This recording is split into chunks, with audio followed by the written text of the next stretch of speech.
नमस्कार बच्चों, ईसा क्लासेज अलवर की ऑनलाइन क्लास में आपका स्वागत है।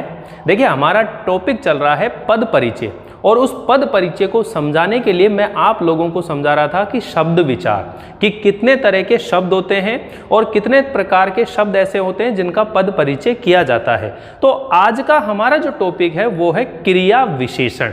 देखिए, क्रिया विशेषण जो टॉपिक है इसे हम समझेंगे, लेकिन सबसे पहले आप ये देखिए कि ये जो क्रिया विशेषण है आखिर ये है क्या। देखिए, पहले वाले जो वीडियो थे उसके अंदर मैं आप लोगों को बता चुका हूँ कि जितने भी प्रकार के शब्द होते हैं उनका वर्गीकरण 4 आधारों पर किया गया था। नंबर 1 उत्पत्ति के आधार पर, नंबर 2 रचना या बनावट के आधार पर, और नंबर 3 जो है वह प्रयोग के आधार पर, और नंबर जो 4 था वह था अर्थ के आधार पर। तो जो नंबर 3 था प्रयोग के आधार पर, उस प्रयोग के आधार पर 2 तरह के शब्द थे। प्रयोग के आधार पर, पहले यहां समझ लीजिए थोड़ा सा। देखिए, प्रयोग के आधार पर 2 तरह के शब्द हैं। एक हैं विकारी शब्द और दूसरे नंबर पर हैं अविकारी शब्द। अब सबसे पहले आप लोग ये समझिए कि विकारी शब्द क्या होते हैं, कि ऐसे शब्द जिनके अंदर कारक, लिंग, वचन और काल के अनुसार परिवर्तन हो जाता है, तो उसे हम क्या कहते हैं, विकारी शब्द। और ऐसे शब्द जिनके अंदर कारक, लिंग, वचन, काल के अनुसार परिवर्तन नहीं होता है उसे हम कहते हैं अविकारी शब्द। ये जो अविकारी शब्द होते हैं इन्हीं को हम बोलते हैं अव्यय। इन्हीं को हम क्या बोलते हैं, अव्यय। यानी कि ऐसे शब्द जिनमें कारक, लिंग, वचन और काल के अनुसार परिवर्तन नहीं होता है उसे हम कहते हैं विकारी शब्द, अविकारी शब्द, और जिनमें परिवर्तन हो जाता है वो कहलाते हैं विकारी शब्द। और दोनों ही ये 4 प्रकार के थे। नंबर 1 क्या था, संज्ञा, दूसरे नंबर पर क्या है, सर्वनाम, और तीसरे नंबर पर क्या है, विशेषण, और चौथे नंबर पर था क्रिया। तो ये चारों के चारों टॉपिक हम पढ़ चुके हैं। अगर आप लोगों ने पिछले वीडियो नहीं देखे हैं तो प्ले लिस्ट में जाकर के आप 12th RBSE बोर्ड की एक प्ले लिस्ट है, उसके अंदर आपको सारे वीडियो क्रम से मिल जाएंगे। आज हम लोग यहाँ ये टॉपिक पढ़ेंगे। देखिए, अविकारी जो शब्द होते हैं ये भी 4 प्रकार के होते हैं, जिसमें नंबर 1 जो होता है वह होता है क्रिया विशेषण, और दूसरे नंबर पर जो होता है वह होता है समुच्चय बोधक अव्यय, यानी कि समुच्चय बोधक अव्यय। तीसरे नंबर पर जो होगा वह होगा संबंध बोधक अव्यय, और चौथे नंबर पर जो होता है वह होता है विस्मय आदि बोधक अव्यय। यानी कि अविकारी शब्द और विकारी शब्द दोनों के 4 प्रकार होते हैं। तो आज देखिए, हम लोग जो पढ़ रहे हैं वो पढ़ रहे हैं क्रिया विशेषण। मैंने आपको ये बताया था कि पद परिचय जो होते हैं 5 तरह के जो शब्द होते हैं उन्हीं का किया जाता है। अब 5 प्रकार के शब्द कौन से होते हैं, एक संज्ञा का पद परिचय होता है, एक सर्वनाम का पद परिचय होता है, एक विशेषण का पद परिचय होता है, और चौथे नंबर पर क्रिया, और 5वां नंबर जो होता है अव्यय, यानी कि अव्यय का पद परिचय होता है। तो ये जो अव्यय हैं, इन अव्यय में आपको ये 4 चीजें पढ़नी पड़ेंगी, तब आप लोगों को ये अव्यय का पद परिचय समझ में आएगा। तो चलिए आज हम देखते हैं कि अव्यय के अंदर पहला जो भेद है वह है क्रिया विशेषण। ध्यान दीजिए, अब हम लोग पढ़ रहे हैं कि क्रिया विशेषण क्या है। अब देखो, क्रिया की विशेषता बताने वाले जो शब्द होते हैं उनको हम कहते हैं क्रिया विशेषण। यानी कि वाक्य के अंदर जो भी क्रिया होती है उस क्रिया की विशेषता बताने वाले जो शब्द होते हैं उन्हें हम कहते हैं क्रिया विशेषण। कोई भी वाक्य होता है उसमें क्रिया की विशेषता बताने वाले जो शब्द होते हैं उनको क्या कहते हैं, क्रिया विशेषण। लेकिन आप एक चीज और समझिए कि एक तो होता है प्रविशेषण, एक क्या चीज होता है, प्रविशेषण, और एक होता है क्रिया विशेषण जो हम लोग आज पढ़ेंगे, और एक होता है बच्चों विशेषण। ये 3 चीज होती हैं। तो जो विशेषण शब्द होते हैं वो है तो बताते हैं संज्ञा और सर्वनाम की विशेषता, यानी कि संज्ञा और सर्वनाम की विशेषता बताने वाले जो शब्द होते हैं वो होते हैं विशेषण। तो हम लोग विशेषण भी पूरे विस्तार से पढ़ चुके हैं।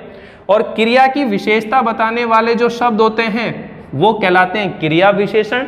और प्रविशेषण का मतलब होता है कि ऐसे शब्द जो विशेषण शब्दों की विशेषता बताते हैं उनको कहते हैं हम प्रविशेषण। वापिस सुन लीजिए, 3 तरह की बात मैं आप लोगों को बता रहा हूं।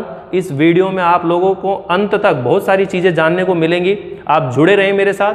3 चीजें यहां समझने की कोशिश करें कि सबसे पहले हमको देखना है प्रविशेषण किसको कहते हैं, क्रिया विशेषण किसको कहते हैं और विशेषण किसको कहते हैं। विशेषण जो संज्ञा और सर्वनाम की विशेषता बताते हैं, क्रिया विशेषण जो क्रिया की विशेषता बताते हैं, प्रविशेषण ऐसे शब्द होते हैं जो विशेषण शब्दों की भी विशेषता बताते हैं। इनको हम डिटेल से जानेंगे, लेकिन सबसे पहले हम शुरू कर रहे हैं इनके अंदर आखिरकार जो विशेषण शब्द हैं, क्रिया विशेषण शब्द हैं, वो होते क्या हैं। तो चलिए देखते हैं क्रिया की विशेषता बताने वाले शब्द। यहां देखिए मैं आपको लिख देता हूं क्रिया की विशेषता बताने वाले शब्द, क्रिया की विशेषता बताने वाले शब्द क्रिया विशेषण कहलाते हैं। क्रिया विशेषण कहलाते हैं। तो आप लोगों को समझ में आ गई होगी कि ऐसे शब्द जो क्रिया की विशेषता बताते हैं उन्हें हम कहते हैं क्रिया विशेषण। जो क्रिया विशेषण शब्द होते हैं उसके फिर हम पढ़ते हैं प्रकार या फिर भेद। क्रिया विशेषण जो शब्द होते हैं उनके 4 भेद होते हैं या 4 प्रकार होते हैं। अब चलिए चारों को हम जानते हैं। सबसे पहले नंबर पर जो होता है वह होता है कालवाचक, कालवाचक क्रिया विशेषण। दूसरे नंबर पर जो होता है वह होता है स्थानवाचक, स्थानवाचक क्रिया विशेषण।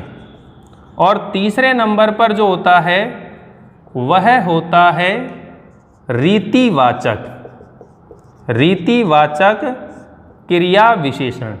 चौथे नंबर पर होता है परिमाणवाचक, परिमाणवाचक क्रिया विशेषण।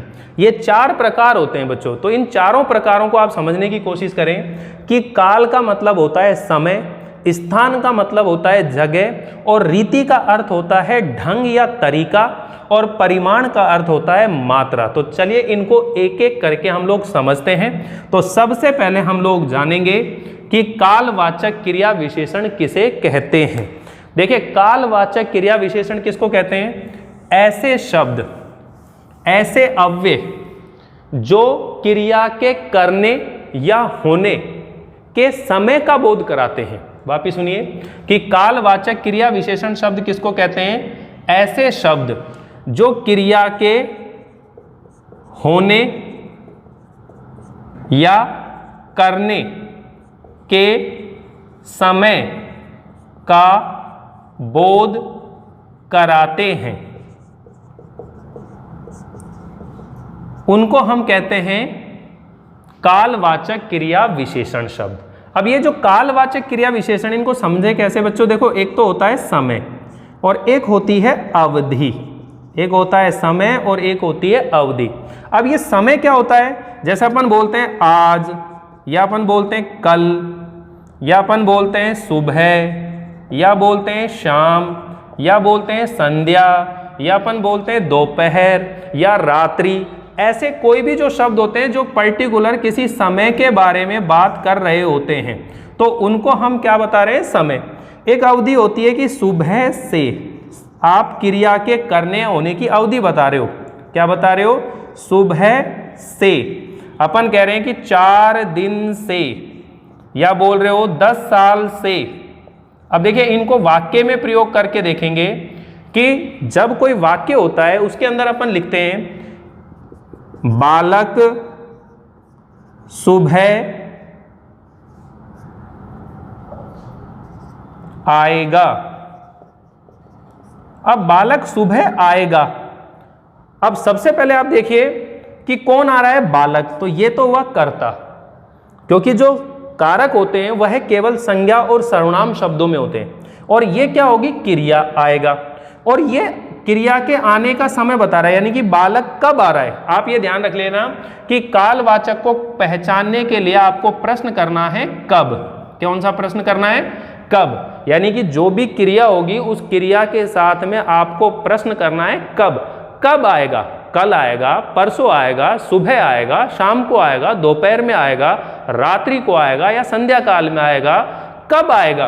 तो वो कब का जो प्रश्न आता है वह होता है समय।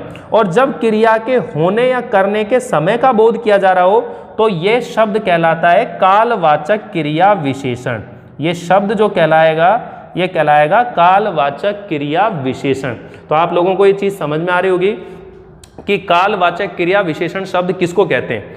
ऐसे शब्द जो क्रिया के करने या होने के समय का बोध करा रहे तो वह कहलाते हैं कालवाचक क्रिया विशेषण शब्द। दूसरे नंबर पर देखिए हम पढ़ते हैं स्थानवाचक। स्थानवाचक क्रिया विशेषण शब्द। अब स्थानवाचक क्रिया विशेषण शब्द किसको कहते हैं? ऐसे शब्द जो क्रिया के करने या होने के स्थान का बोध कराते हैं उन्हें हम कहते हैं स्थानवाचक क्रिया विशेषण शब्द। यानी कि जो भी क्रिया है उस क्रिया के करने या होने के स्थान का बोध कराने वाले शब्द,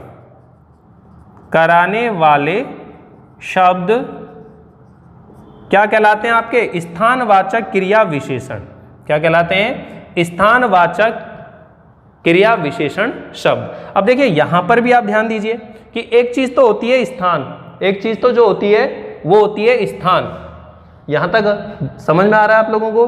दिख रहा है ये चीजें यहां?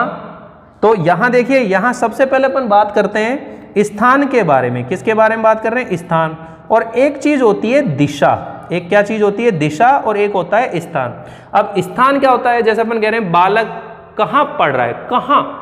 क्या प्रश्न करना है आप लोगों को? स्थान अगर ढूंढना है तो प्रश्न करना है कहां। अगर कहां का जवाब आता है तो वह होता है स्थानवाचक। जैसे अपन कह रहे हैं बालक बाहर गया है, ऊपर बैठा है, अंदर खेल रहा है, ठीक है, बाहर गया है, ठीक है, नीचे बैठा होगा। अब ऊपर, नीचे, अंदर, बाहर, इस तरह के अपन शब्दों का प्रयोग करते हैं तो वो सारे शब्द क्या कहलाते हैं? स्थान के बारे में बताते हैं। ऐसे दिशा बोलते हैं इस तरफ, उस तरफ, दाएं बाएं, इस ओर, उस ओर। ऐसे जो शब्द आएंगे वो कहलाएंगे स्थान के बारे में बात करेंगे। और एक जो शब्द रहता है वह होती है विस्तार। एक जो शब्द होता है वह क्या ध्यान रखना है आपको? अब विस्तार। तो यहाँ स्थान के अंदर तो समय आ जाएगा, इसमें लिखेंगे अपन बाहर, भीतर, अंदर, ठीक है, ऊपर, ऐसे शब्द लिखेंगे। और दिशा के अंदर दिशाओं के बारे में बात करेंगे, इस ओर, उस ओर, इधर, उधर, दाएं बाएं। ऐसे शब्द जो होंगे वो दिशावाचक होंगे। और जो विस्तार के बारे में बात कर रहे हैं, विस्तार में क्या चीज आती है कि यहां से वहां तक, ठीक है, या अपन यूं बोल सकते हैं दिल्ली से जयपुर तक। तो ये स्थान का विस्तार बता रहे हैं। तो इस तरह के जितने भी शब्द आएंगे वह किस में आएंगे? स्थानवाचक क्रिया विशेषण शब्दों के अंदर आएंगे। अब इसका उदाहरण समझिए। जैसे मान लीजिए मैं बोल रहा हूं आप लोगों से बालक ऊपर बैठा है। अब बालक ऊपर बैठा है, कहां बैठा है? ये उसके स्थान का बोध करा रहा है। जब क्रिया के होने या करने के स्थान का बोध होता है तो वह कहलाता है स्थानवाचक क्रिया विशेषण। तो ये जो शब्द है ये कहलाएगा स्थानवाचक क्रिया विशेषण शब्द। तो बच्चों दोनों चीज समझ में आ गई होगी। जब क्रिया के करने या होने के समय का बोध कराया जाता है तो वह कालवाचक, और जब क्रिया के करने या होने के स्थान का बोध कराया जाता है तो वह कहलाता है स्थानवाचक क्रिया विशेषण। तीसरे नंबर पर आपको पढ़ना है जिसका नाम है रीतिवाचक। अब रीतिवाचक क्रिया विशेषण, इसका मतलब क्या होता है बच्चों? रीति का मतलब क्या होता है? ढंग या तरीका। रीति का मतलब क्या होता है? ढंग या तरीका। यहां पर देखिए रीति का मतलब क्या हो गया? ढंग या तरीका, यानी कि ऐसे शब्द जो क्रिया के करने या होने की रीति का बोध कराते हैं, ढंग या तरीके का बोध कराते हैं। जैसे अपन बोलते हैं बालक तेज बोल रहा है, वह धीरे खेल रहा है, वह जोर जोर से बात कर रहा है, वह अचानक बोल पड़ा, वह सरपट दौड़ पड़ा, वह सहसा बोल गया। अपन इस तरह के जो शब्दों का प्रयोग करते हैं वह सारे क्या कहलाएंगे? रीति। यानी कि रीति का मतलब ही क्या हो गया कि ढंग या तरीका। ऐसे शब्द जो क्रिया के करने या होने की रीति का बोध कराते हैं, उसके ढंग का बोध कराते हैं, तो वो क्या कहलाते हैं? रीतिवाचक क्रिया विशेषण। तो ये शब्द कौन से होते हैं? अचानक, सहसा, सरपट, धीरे धीरे, तेज, अचानक आदि। अब देखिए, जैसे मैं एक वाक्य लिख रहा हूं यहां पर, बालक धीरे धीरे बोल रहा है। अब देखो, इसमें क्वेश्चन करके देखो, बोल रहा है, कब बोल रहा है? कब बोल रहा है? उत्तर नहीं आया। कब बोल रहा है मतलब समय की बात होगी। कहाँ बोल रहा है मतलब स्थान की बात होगी, स्थान में। कैसे बोल रहा है? धीरे धीरे। तो आपने ध्यान रखना है, रीतिवाचक को पहचानने का तरीका है कि इसके लिए आपको प्रश्न करना है कैसे। अगर कैसे का उत्तर आता है तो वह क्या कहलाएगा? रीतिवाचक। तो यहां पर यह कौन सा हो गया? रीतिवाचक क्रिया विशेषण शब्द। और चौथे नंबर पर है बच्चों, जिसका नाम है परिमाण वाचक क्रिया विशेषण। अब परिमाण का मतलब होता है मात्रा। परिमाण का मतलब क्या होता है? मात्रा। तो यानी कि आपको यहां पर प्रश्न करना है कितना, ठीक है। अगर कितना प्रश्न का जो उत्तर आएगा तो वह क्या होगा? परिमाण। जैसा अपन कह रहे हैं बालक अधिक बोलता है, कितना बोलता है? अधिक बोलता है, कम बोलता है, न्यून, अल्प। तो ये जो शब्द होते हैं इनकी परिभाषा देखिए कि ऐसे शब्द जो क्रिया के करने या होने के परिमाण का बोध कराते हैं, यानी कि ये ऐसे शब्द होते हैं जो क्रिया के करने या फिर होने के परिमाण, परिमाण का मतलब होता है मात्रा का बोध कराने वाले शब्द, कराने वाले शब्द। यानी कि ऐसे शब्द जो क्रिया के करने या होने के परिमाण का बोध कराते हैं, मात्रा का बोध कराते हैं। तो इसमें शब्द कैसे होते हैं? अधिक, जो अधिकता वाले, ठीक है, अति, अत्यधिक, अल्प, न्यून, कम, ठीक है, बहुत, इस तरह के शब्द आएंगे। अब जैसे यहां बोल रहे हैं, इसी उदाहरण को अपन ऐसे लिखें कि बालक कम बोलता है। अब बालक कम बोलता है तो वह उसके बोलने की मात्रा का बोध करा रहा है। तो कहने का मतलब ये बच्चों, चार तरह के क्रिया विशेषण शब्द होते हैं। चारों को ध्यान से समझने की कोशिश करें। सबसे पहले कालवाचक, दूसरे नंबर पर स्थानवाचक, तीसरे नंबर पर रीतिवाचक और चौथे नंबर पर है परिमाणवाचक। आपको चारों की पहचान बता दी, कब, कहाँ, कैसे और कितना। इन चारों प्रश्नों को आपको क्रिया के साथ करना है। इन क्रिया के साथ में प्रश्न करने पर जो भी उत्तर आएगा वह वही क्रिया विशेषण होगा जो उसका उत्तर आया है। तो आप लोग ये ध्यान रखें कि इनको पहचानने का तरीका बिल्कुल आसान है। आपके 12th क्लास के अंदर इतना ज़्यादा कुछ नहीं है, केवल एक पद परिचय का टॉपिक है जिसको समझाने के लिए मैंने आप लोगों को ये चीज़ें समझाई है। अब हम लोग बात करेंगे कि क्रिया विशेषण का जो पद परिचय होता है उसमें क्या क्या चीज़ बताई जाती है। थोड़ी सी, सिर्फ 2 मिनट की और बात है। आप लोग सबसे पहले ये चीज़ें नोट कर लें, फिर मैं आप लोगों को बताता हूं कि क्रिया विशेषण का जो पद परिचय वो कैसे होता है और कितनी बातें बताई जाती है। एक स्क्रीनशॉट इसका ले लीजिए। चलिए देखते हैं क्रिया विशेषण शब्दों का पद परिचय क्या होता है। क्रिया विशेषण शब्दों का पद परिचय करते समय हमें केवल और केवल 2 बातें बताई जाती है। देखो, इससे पहले हम लोग संज्ञा शब्दों का पद परिचय पढ़ चुके हैं, सर्वनाम शब्दों का पद परिचय पढ़ चुके हैं, विशेषण शब्दों का पद परिचय पढ़ चुके हैं और क्रिया का पद परिचय पढ़ चुके हैं। इन सभी के अंदर मैंने आप लोगों को ये बताया था कि संज्ञा का जब पद परिचय करते हैं तो उसमें 5 बात बताई जाती है। सर्वनाम शब्दों का जब पद परिचय करते हैं तो उसके अंदर 5 बात बताई जाती है। संज्ञा और सर्वनाम में 5-5 बात बताई जाती है। और विशेषण और क्रिया का जब पद परिचय करते हैं तो उसमें 6-6 बातें बताई जाती है। ये सब बातें मैं पहले वाले वीडियो में बता चुका हूँ। आज हम लोग पढ़ रहे हैं क्रिया विशेषण शब्दों का पद परिचय। अब देखिए बच्चों, क्रिया विशेषण शब्दों का पद परिचय कर रहे हैं अपन। ये आपका पार्ट हो गया अव्यय का, यानी कि यहाँ से आप लोग ऐसे समझे कि हम लोग अव्यय का पद परिचय कर रहे हैं एक तरह से। तो कि 5वां नंबर है ये अव्यय का पद परिचय वाला। अव्यय शब्दों का पद परिचय। अब अव्यय शब्दों का जब पद परिचय करते हैं तो अव्यय शब्दों का पद परिचय करते समय केवल और केवल 2 बातें बताई जाती हैं। ध्यान रखिएगा कि अव्यय शब्दों का पद परिचय करते समय केवल और केवल 2 बातें बताई जाती हैं। अब ये 2 बातें कौन सी बताई जाती हैं बच्चों? सबसे पहले एक तो बताना होता है आप लोगों को अव्यय का भेद, अव्यय का भेद।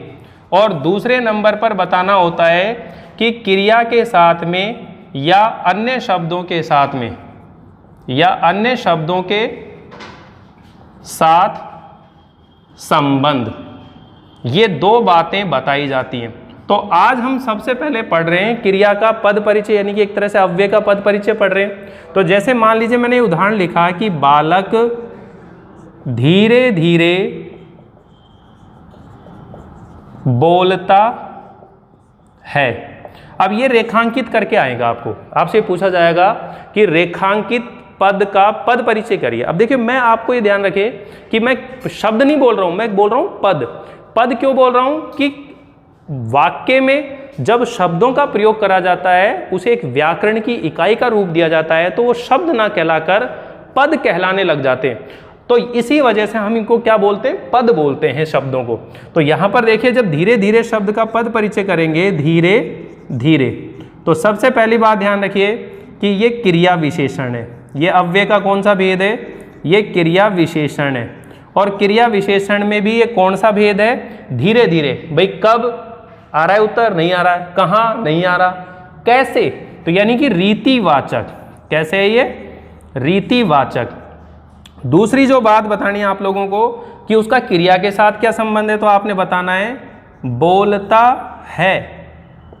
क्रिया की रीति का बोध कराता है। इस तरह से केवल 2 बातें बता करके आपको ये पद परिचय करना होता है। एक उदाहरण और समझ लीजिए। वह